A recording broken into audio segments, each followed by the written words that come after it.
Upravo ulazimo. Evo, sati je. Koliko vidimo gore, ali ruke mi se tresu, jel?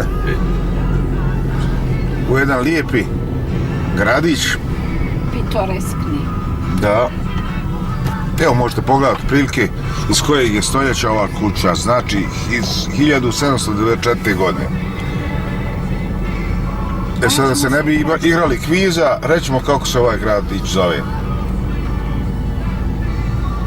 Gospod, hoćete mi pomoći? Sveta Nedelja. Znači, Sveta Nedelja, iako smo mi srijedom danas u ovom gradu, ona se ipak naziva Sveta Nedelja. Znači, svaki dan se naziva Sveta Nedelja, bez obzira na dan, da li je to ponedjeljak, utorak, srijeda, četvrtak i tako dalje i tako bliže. Evo, možemo da pogledamo.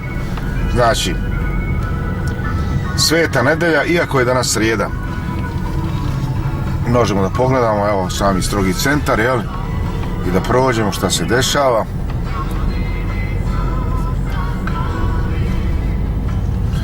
Ovdje imamo čak 4 porodice iz Dervente koje žive, ja mislim, jel?